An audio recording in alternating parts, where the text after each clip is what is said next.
सभी को नमस्कार। जैसा कि आप जानते हैं, हम आज एक नया क्वेश्चन लेकर आए हुए हैं और ये है लेखांकन समीकरण से आधारित। लेखांकन समीकरण कैसे तैयार किया जाता है इस वीडियो में हम आपको बताएंगे और इससे जो संबंधित अदत्त और पूर्वदत्त मद जो होती है उनका लेखांकन कैसे किया जाता है ये भी बताएंगे।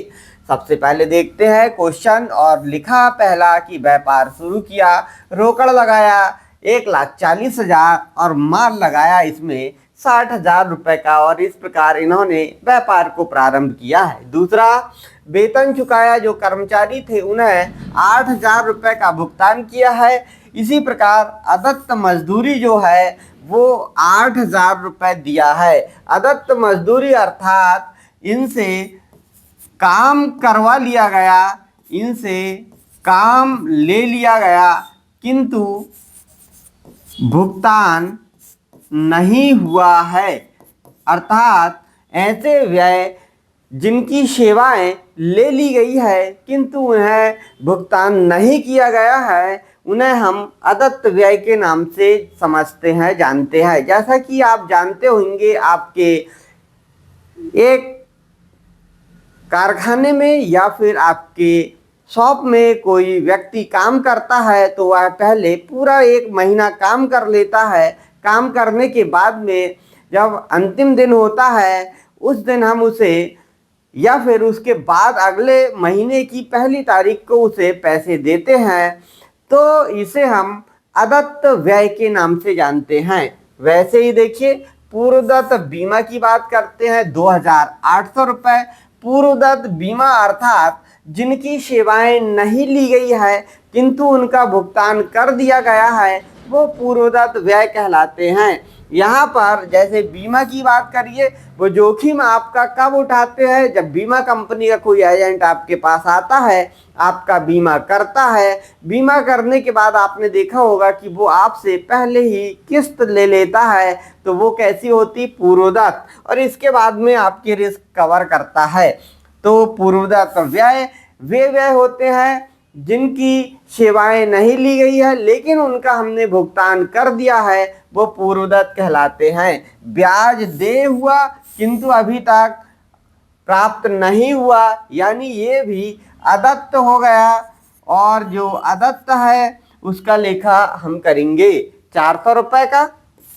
और अग्रिम किराया चुकाया, रेंट पेड, एडवांस की बात करते हैं, यह भी पूर्वदत्त हो गया, पहले हमने चुका दिया। तो ये था हमारा क्वेश्चन। इसको हम सॉल्व करते हैं और लेखांकन समीकरण यहाँ पर तैयार करते हैं। तो सबसे पहले जो लेखांकन समीकरण में हमारा पहला कॉलम जो होगा, उस कॉलम में हम यहाँ पर लेन देन लिखते हैं और यहाँ हेडिंग डाल दिया हमने लेखांकन समीकरण। पहला हमारा कॉलम होगा लेन देन या सौदे, हम इसे कहते हैं। फिर इसे हम पहला भाग जो है उस भाग को एक अलग नाम से यहाँ पे लिख लेते हैं और उसका नाम हम बोलते हैं ये संपत्ति पक्ष हो गया। और दूसरा जो है इसे हम हाफ के बाद दायित्व पक्ष के नाम से ऐसा जानते हैं कि ये हमारा दायित्व पक्ष हो गया। अब इसमें हम संपत्ति और दायित्वों का जो लेखा है वो लेखा करेंगे। और देखिए आप यहाँ पर संपत्ति, जैसे हम पहला ट्रांजैक्शन जो हुआ है इस पहले ट्रांजैक्शन की बात करेंगे। और यह पहला जो ट्रांजैक्शन होगा वो है कि व्यापार शुरू किया।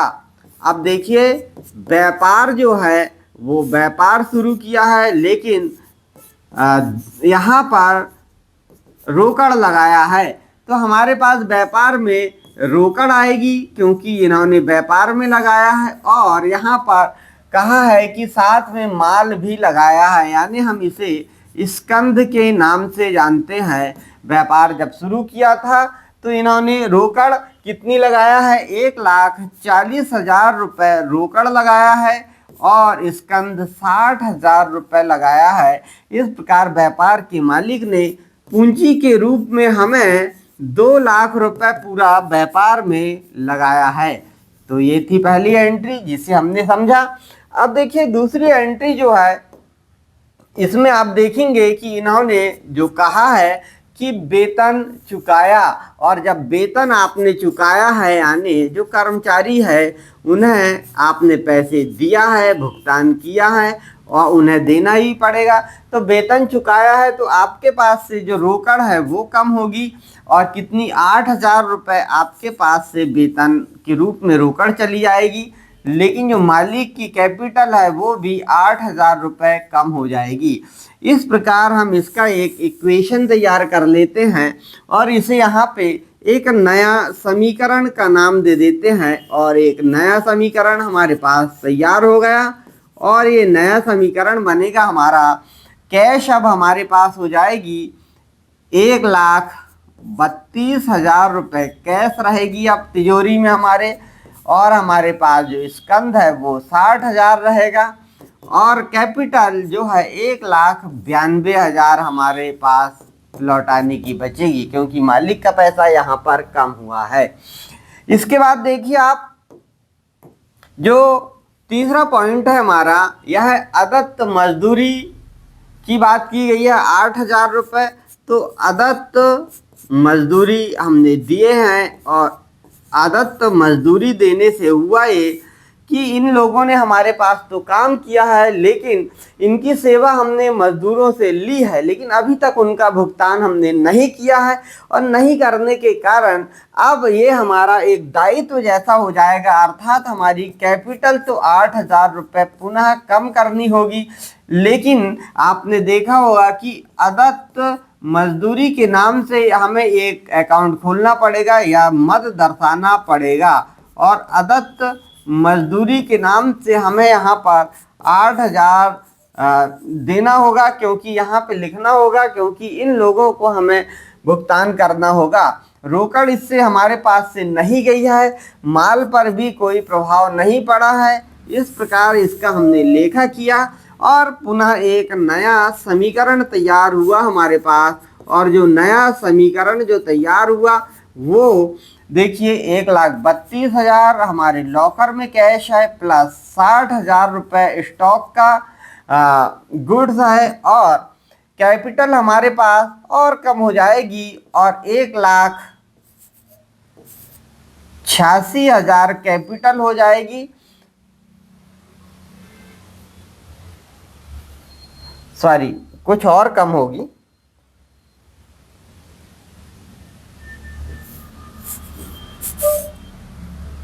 कैपिटल हमारे पास यहाँ पर हो जाएगी 1,84,000 हो जाएगी, और अदत्त मजदूरी 8,000।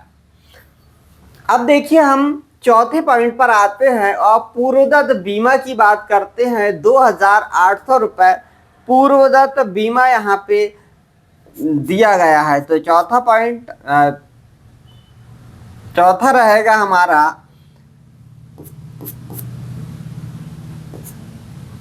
पूर्वदत्त बीमा। और पूर्वदत्त बीमा का अर्थ है कि जिनकी सेवाएं हमने अभी नहीं ली है, लेकिन उनका भुगतान पहले ही कर दिया है, अर्थात ये तिजोरी में जो पैसा था वो पैसा हमने दिया है, पैसा चला गया हमारे पास से, लेकिन वो जो पैसा था वो तो हमारे पास संपत्ति के रूप में ही था। अब हमने दे दिया है एडवांस, यानी यहाँ से माइनस हो जाएगा हमारे पास बीमा का रुपए 2,800 रुपये माइनस हो जाएगा। स्टॉक पर तो कोई प्रभाव नहीं होगा, लेकिन आपने देखा होगा कि यहाँ पर पूर्वदत्त बीमा के नाम से एक मद आ जाएगी हमारे पास, और पूर्वदत्त बीमा के नाम से यहाँ पर 2,800 रुपये हम कैलकुलेट कर देंगे। कैपिटल पर कोई प्रभाव नहीं होगा, अदत्त मजदूरी पर भी इसका कोई प्रभाव नहीं होगा, और इसे हम एक नया समीकरण पुनः तैयार कर लेते हैं। और जो नया समीकरण हमारे पास तैयार होगा वो इस प्रकार होगा। हमारे पास अब जो कैश बचेगा वो कैश 1,29,200, और गुड्स हमारे पास रहेगा 60,000 का, 2,800 रुपये का हमारे पास पूर्वदत्त बीमा है, कैपिटल हमारे पास 1,84,000 की है और 8,000 रुपये जो है ये अदत्त मजदूरी है। अब हम इसे देखते हैं कि रोकड़ हमारे पास जो बची हुई है उसकी बात कर लेते हैं। पुनः यहाँ पे उसी को हम लिखना पड़ेगा। रोकड़ स्कंद हमारे पास और है और इसके बाद पूर्वदत्त बीमा है हमारे पास। इसके बाद में आप देखिए पूंजी और अदत्त मजदूरी ये हमारे पास है। अब ये अमाउंट देख लेते हैं इनकी कि कितनी है। 1,29,200, 60,000 और 2,800 रुपये। 1,29,200, 60,000,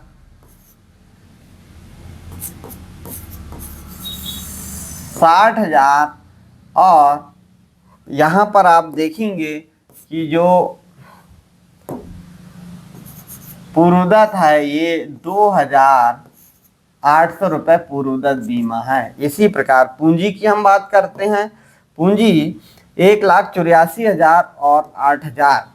1,84,000 और 8,000 अदत्त मजदूरी है। अभी तक हमने यहाँ सॉल्व किया है चौथा नंबर का क्वेश्चन ऑप्शन। अब ब्याज दे हुआ किंतु प्राप्त नहीं हुआ, यानी अदत्त ब्याज की बात की जा रही है। और अदत्त ब्याज जो है अगला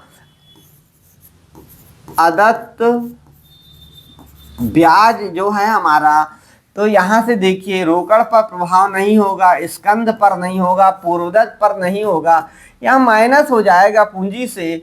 और यहाँ पर अदत्त ब्याज के नाम से और जोड़ेगा एक पॉइंट। अब कितना जोड़ेगा तो अमाउंट देख लेते हैं हम कितनी हमारे पास 400 रुपये। तो यहाँ पर हम 400 रुपये माइनस कर देते हैं अदत्त ब्याज का और अदत्त ब्याज के 400 रुपये यहाँ पे हम लिख लेते हैं। इस प्रकार एक फिर पुनः नया समीकरण हमारे पास तैयार हो गया। और यह जो नया समीकरण बना है इस समीकरण में देखिए आप रोकड़ पर कोई प्रभाव नहीं हुआ। 1,29,200 प्लस 60,000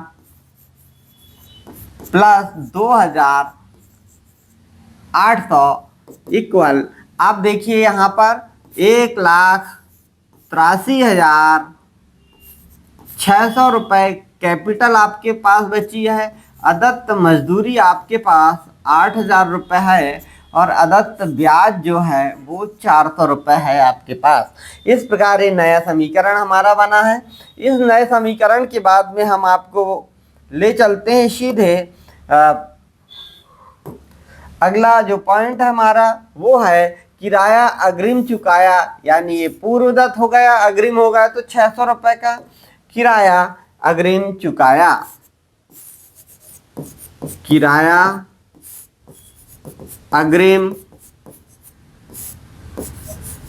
चुकाया, यानी इसको हम पूर्वदत्त कहेंगे। और पूर्वदत्त है तो हमारे पास से तिजोरी से यहाँ से 600 रुपये अमाउंट है, तो 600 रुपये यहाँ से माइनस हो जाएगा। लेकिन स्कंद से कोई प्रभाव नहीं होगा, पूर्वदत्त बीमा पर नहीं होगा, लेकिन यहाँ पर पूर्वदत्त किराया के नाम से यहाँ पे जोड़ना होगा। और पूर्वदत्त किराए के नाम से हम लिख देंगे यहाँ पर अमाउंट 600 रुपये। और पूंजी पर प्रभाव नहीं होगा, अदत्त मजदूरी पर नहीं होगा, अदत्त ब्याज पर भी कोई इसका प्रभाव नहीं होगा। और इस प्रकार एक नया समीकरण तैयार हो जाएगा। और जो नया समीकरण तैयार होगा उस नए समीकरण में देखिए आप हमारे पास कैश जो है वो हो जाएगी 0,06821, 1,28,600 प्लस 60,000 का गुड्स है हमारे पास, पूर्वदत्त बीमा 2,800 रुपये है और पूर्वदत्त किराया 600 रुपये। इसी प्रकार लाइबिलिटी साइड में कैपिटल 1,83,600 रुपये प्लस अदत्त मजदूरी 8,000 रुपये प्लस अदत्त ब्याज 400 रुपये। इस प्रकार जितना डेबिट है उतना ही क्रेडिट आ जाएगा। और इस प्रकार से हमको डेबिट और क्रेडिट के लिए अदत्त पूर्वदत्त की मदों का हम कैसे लेखा करते हैं आपने समझा। यदि वीडियो पसंद आता है तो दोस्तों को शेयर करें।